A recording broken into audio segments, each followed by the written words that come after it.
자, 오늘 말씀은 다른 복음은 없다 라고 하는 제목을 가지고 함께 나누도록 하겠습니다. 다른 복음은 없다 라고 하는 그 제목을 가지고 함께 나누게 될 텐데, 다른 복음이라고 하는 것은 진짜 원래 다른 복음이라는 것이 없었어요. 그런데 진짜 복음이 나타남으로 인해서 다른 복음이 생기게 된 거예요. 진짜 복음을 몰랐었기 때문에 그 진짜 복음을 알고 나서 보니까 이것이 다른 복음이었구나라고 하는 것을 나중에서야 깨닫게 되는 거죠. 자, 그것을 우리가 구별을 어떻게 할 수 있겠는가? 우리가 오늘 본문 말씀을 통해서 한번 보려고 합니다. 자, 우리 오늘 읽었던 말씀 6절. 자, 6절을 한번 보시길 바라요. 자, 그리스도의 은혜로 너희를 부르신 이를, 자, 뭐라 그럽니까? 그리스도의 은혜로 너희를 부르셨다라고 그러죠. 은혜라고 하는 거, 우리는 익히 너무나 잘 알아요. 우리는 은혜라고 하는 단어를 굉장히 쉽게 얘기도 하고요. 많이 들어왔습니다. 그리고 강단에서, 그리고 여러 가지 설교라든지 어떤 찬양을 통해서든지 은혜라고 하는 단어를요, 수없이 들어왔습니다. 그래서 그 은혜가 어떤 건지 알아요. 은혜는 여러분들이 아시다시피 어떤 거예요? 어떤 자격이라든지 어떤 조건에 맞아서 주는 게 아니라 하나님께서요, 무조건적으로 일방적인 선물과도 같은 겁니다. 뭐가 맞아서 주는 게 아니라 하나님이 그냥 일방적으로 무조건적으로 주시는 그것을, 그 선물을 우리는 은혜라고 부르죠. 이것이요, 세상과 하나님 나라의 어떻게 보면 차이점이라고 우리는 알 수 있어요. 세상은 여러분 어때요? 세상은 계속 우리들로 하여금 어느 수준에 올라가도록 자꾸만 이야기를 합니다. 그 수준에 올라가야만 너가 이러한 상급을 받을 것이고 상을 받을 수 있다. 이 정도의 수준으로 너희들이 이렇게 살고 애쓰고 해야만 너희들이 그만큼의 보상을 받을 수 있다. 라고 하는 것이 세상의 원리입니다. 저도 이제 회사를 다니면서 있잖아요. 그러면 이런 보상의 그런 시스템들을 자꾸 듣게 됩니다. 이 정도의 어떤 결과물을 냈을 때는 그 정도에 맞는 어떤 수준에 맞는 것들을 보상을 받게 되는 거죠. 그래서 세상에서는 어떤 합격을 하기 위해서는 그만큼의 노력과 그만큼의 어떤 수준에 맞게끔 도달해야 된다라고 하는 것을 이야기를 합니다. 승진도 마찬가지겠죠. 어떤 보너스를 탄다든지 하는 이 모든 것들이 세상에서는 그런 기준들이 있다고 하는 거예요. 그러나 하나님의 나라의 관점에서 보면 그 기준이 하나님께 있지 사람에게 있는 것이 아닙니다. 그러니까 그 기준을 가지고 계시는 하나님께서 이 은혜도요, 무조건적으로 줄 수 있으신 그런 권한이 있으신 거예요. 그 은혜, 그 선물을 하나님이 가지고 계시기 때문에 그것을 아무 조건 없이 줄 수 있다고 하는 거죠. 그러니까 이 은혜라고 하는 단어를요, 갈라디아 지방의 성도들은요, 많이 들어왔겠습니까? 많이 들어본 적이 없는 거예요.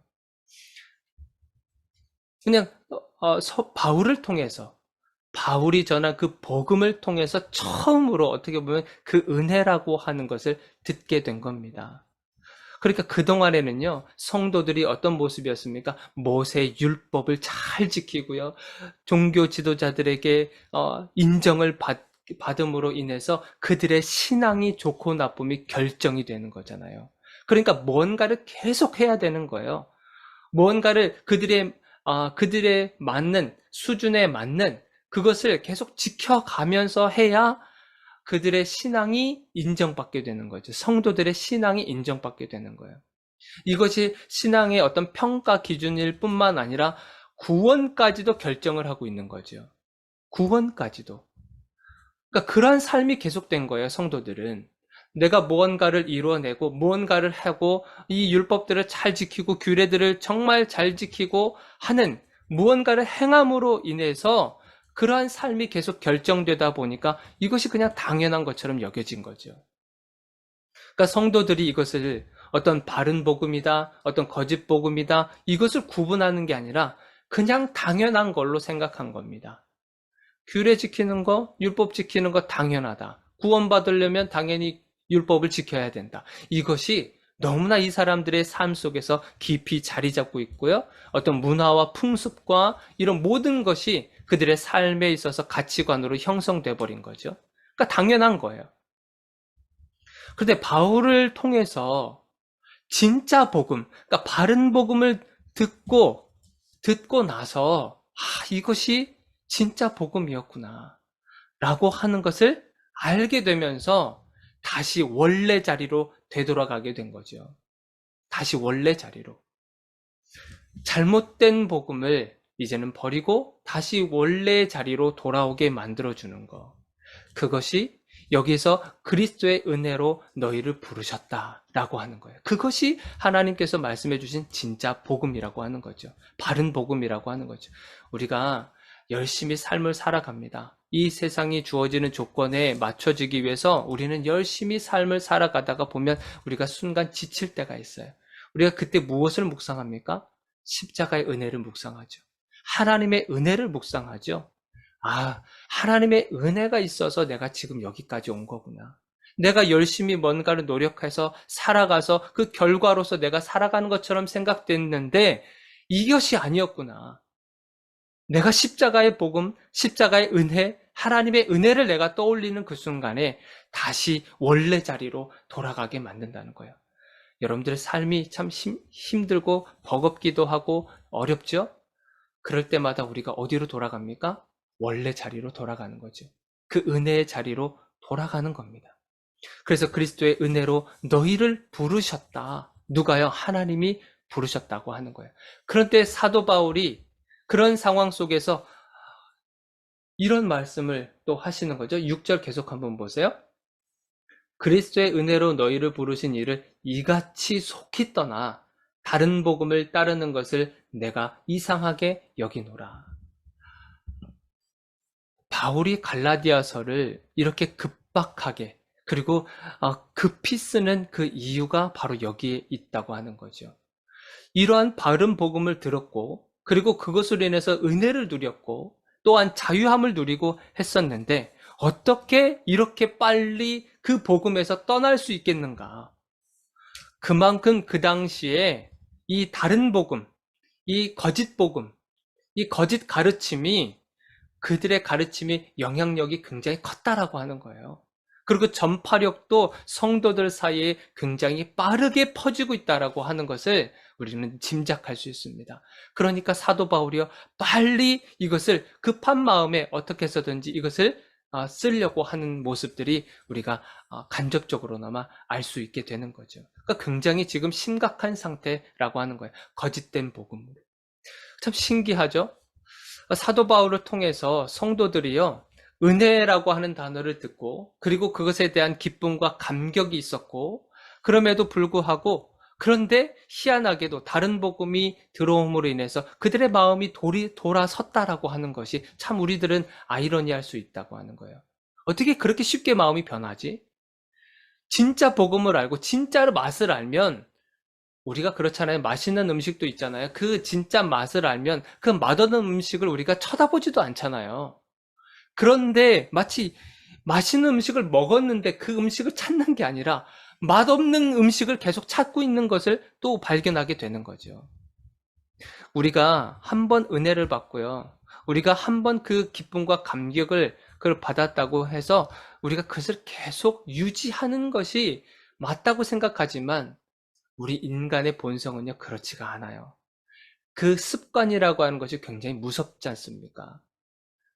계속 이 성도들이 어떠한 삶을 살아왔어요? 그동안에 사도 바울을 만나기 전에 계속 유대주의자들, 그리고 종교 지도자들, 바리새인들, 이런 사람들에게 교육을 받았지 않겠습니까? 여러분들 구원받고 싶으십니까? 그러면요, 여러분들 율법을 잘 따라야 됩니다. 모세의 율법을 철저하게 지키셔야 됩니다. 그래야 여러분들이 구원받을 수 있습니다. 그 말에 계속 마음에 담아두고 그들이 계속 그러한 삶을 살아왔단 말이죠. 길게는 몇십 년을 살아오지 않았겠습니까?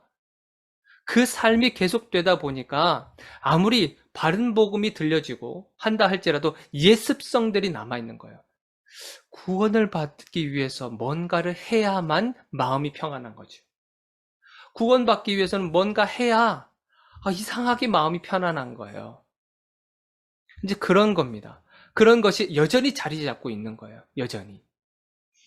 그러니까 이 마음을, 이 심리를 다른 복음을 전하는 자들이, 그들이 틈을 타고 들어오게 되는 거죠. 그래서 다시 이 성도들한테 뭐라고 그럽니까? 모세의 율법을 또 강조하는 거예요. 사도 바울이 이러한 십자가의 복음을 전했습니까? 믿음으로 구원받는다고 전했습니까? 하나님의 은혜로 너희들이 구원받는다고 그렇게 말씀을 전했습니까? 여러분들 아시잖아요. 사도 바울은 사도가 아닙니다.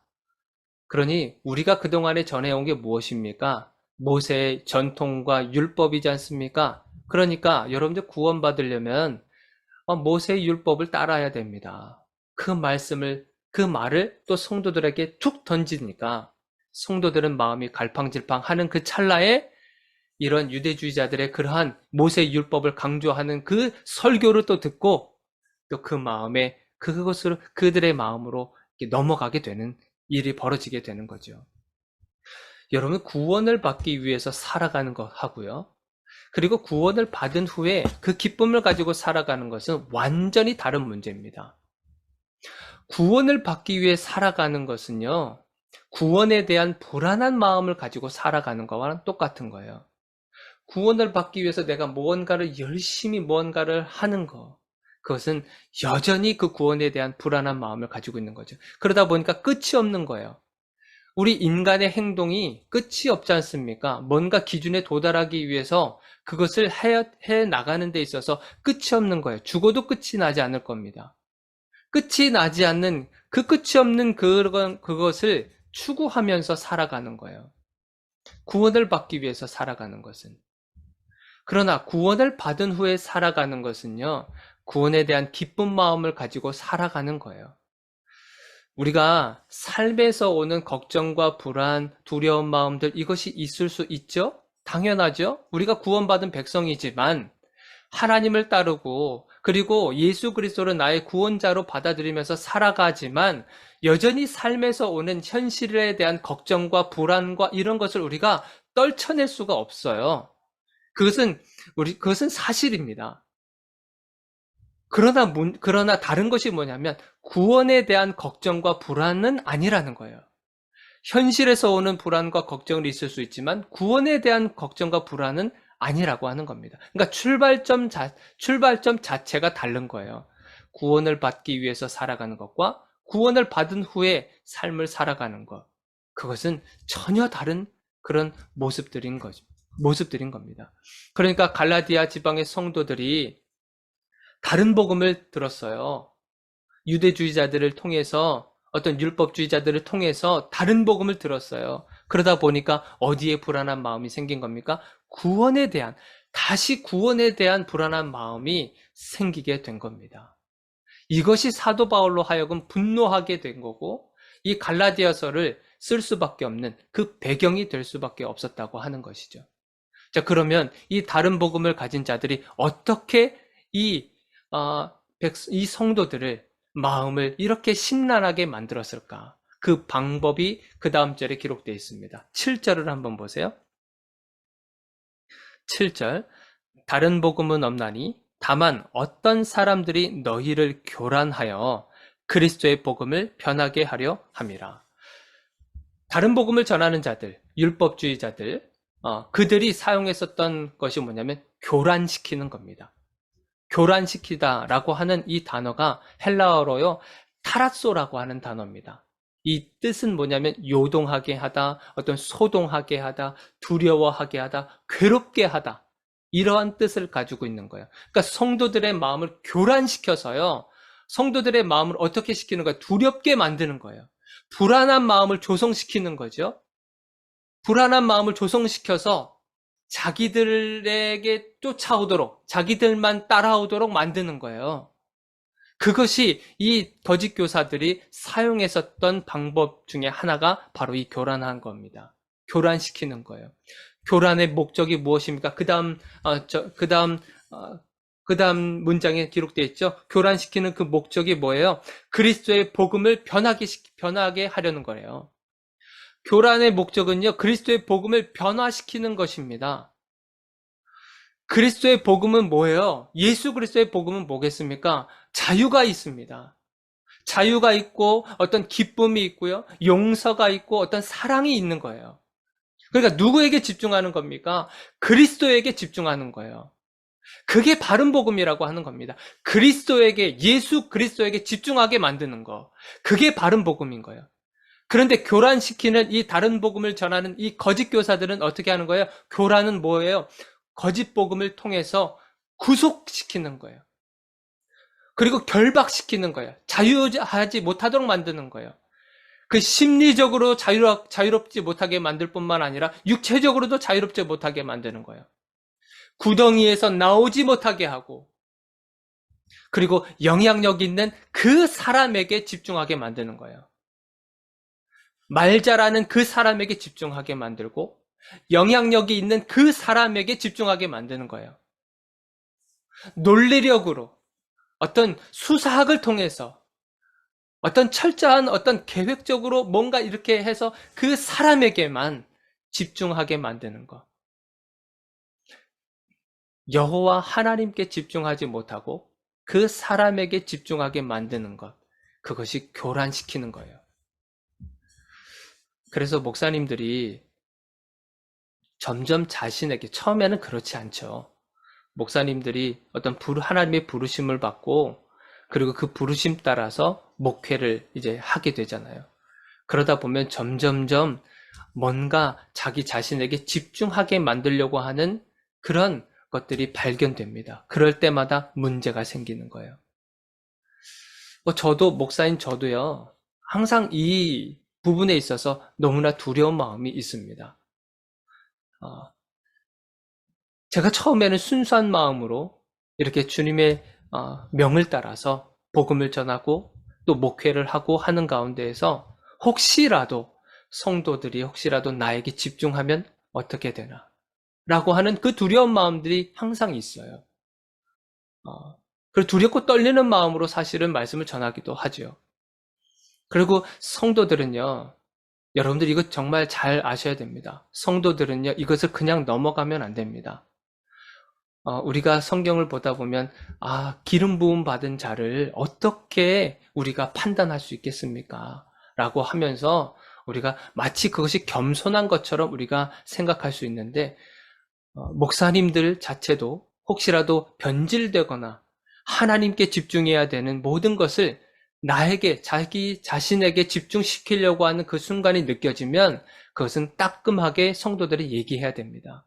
목사님, 점점점 하나님께 집중하는 게 아니라 목사님께 집중하게 되는 것 같아요. 그렇게 분명하게 얘기를 해주셔야 됩니다. 그래야 그 말을 듣는 목사도요, 정신 차릴 수 있습니다. 만약에 정신 차리지 못하면 이것은 변질된 복음으로, 정말 이단에 빠질 수밖에 없는 그런 환경으로 만들어질 수 있다고 하는 거예요. 그러니까 말씀을 전하는 저나 말씀을 듣는 여러분들도요, 이것에 굉장히 민감하셔야 됩니다. 요즘 세대는 무엇이 옳고 그른지, 그리고 무엇이 순수한 거고 불순한 것인지 우리가 그것을 깨달을 수 없는 그런 혼란한 상황 속에서 우리가 살아가고 있고 신앙생활을 하고 있어요. 그래서 우리는 계속해서 이 순수한 진짜 복음 앞에 우리가 계속 나아가야 되는 것입니다. 자, 그래서 이 사도 바울은 이 교란하는 방법을 가지고, 그리고 성도들을 혼란시키게 만들고 두렵게 만들고 그들의 심리를 가지고 장난치고 있는 이 거짓 교사들을 향해서 8절과 9절에 아주 강하게 얘기하죠. 다른 복음을 전하면 그들은 반드시 저주를 받을 것이다 라고 8절과 9절에 그렇게 기록되고 있습니다. 자, 그러면서 동시에 10절에 사도 바울은 이런 고백을 하죠. 10절 우리 다시 한번 읽읍시다. 이제 내가 사람들에게 좋게 하랴, 하나님께 좋게 하랴, 사람들에게 기쁨을 구하랴. 내가 지금까지 사람들의 기쁨을 구하였다면 그리스도의 종이 아니니라. 다른 복음에 뭐라 하는 거예요? 사람들의 기쁨을 구하는 것이 다른 복음이다라고 하는 거예요.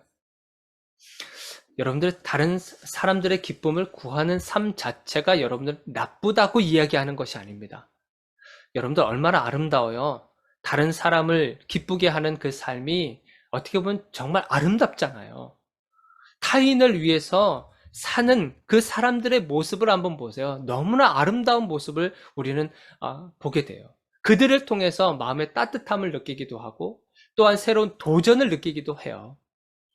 의사들도 한번 보세요. 제가 가끔 이제 TV를 보면 광고 중에 국경 없는 의사회라고 하는 그런 광고도 보이더라고요. 그들이 가지고 있는 기술력과 그리고 그들의 따뜻한 사랑을 가지고 어떤 의사가 없는 그리고 그런 의료시설이 없는 곳에 가서 그들을 치료하고 수술도 해주고 하고 하는 그런 아름다운 모습을 우리가 가끔 보기도 해요. 그 모습을 보면서 정말 참 대단하다, 아름답다, 정말 훌륭한 의사들이다. 그것을 느끼게 됩니다. 또 월드비전이라든지 정말 못 살고 정말 굶주림에 빠져 있는 그들을 어떻게 해서든지 도와주고 싶어서 어떤 광고를 만들어내서 사람들에게 후원을 일으키고 있는 뭐 그런 월드비전이라든지 구호 단체들 보면 얼마나 그들의 삶과 그들의 행동과 모든 것이 얼마나 아름다워요. 봉사자들, 소방대원들도 한번 보세요. 그 불길에 뛰어드는 것 보세요. 그분들이 없으면 얼마나 많은 사람들이 희생을 당하겠습니까? 환경미화원들도 보세요. 새벽마다 일어나서 길거리를 청소하시는 그분들을 보세요. 그분들이 버린 게 아니잖아요. 그런데 희생하면서 그 일들을 감당하는 겁니다. 자신의 어떤 편안한 삶을 뒤로 한 채 다른 누군가의 기쁨을 위해서 일을 하고 있는 그 모습, 그 자체를 보면 얼마나 아름답고 도전이 됩니까? 그런데 우리가 문제 삼는 것은 뭐예요? 이러한 삶을 구원과 복음으로 결부시켜서 전하는 것, 그것이 문제라고 하는 거예요. 유대주의자들, 그리고 다른 복음을 전하는 그러한 자들이 이것을 결부시킨 겁니다. 모세의 율법과 규례를 구원이라고 하는 것과 결부시켰기 때문에 문제가 되는 거죠. 율법과 하나님께서 모세에게 주신 그 율법, 그리고 규례들, 이거 너무나도 아름다운 것입니다. 정말 필요한 거고요. 아름다운 거예요. 우리가 신앙생활하는 데 있어서 정말 필요한 부분들인 거죠. 심지어는 그래서 이것을 시편 1편에서는 뭐라고 그러냐면 복 있는 자들은 율법을 즐거워한다. 복이 있기 때문에 율법을 즐거워한다라고 하는 거예요. 그리고 주야로 묵상한대요. 뭐가 있기 때문에요? 복이 있기 때문에.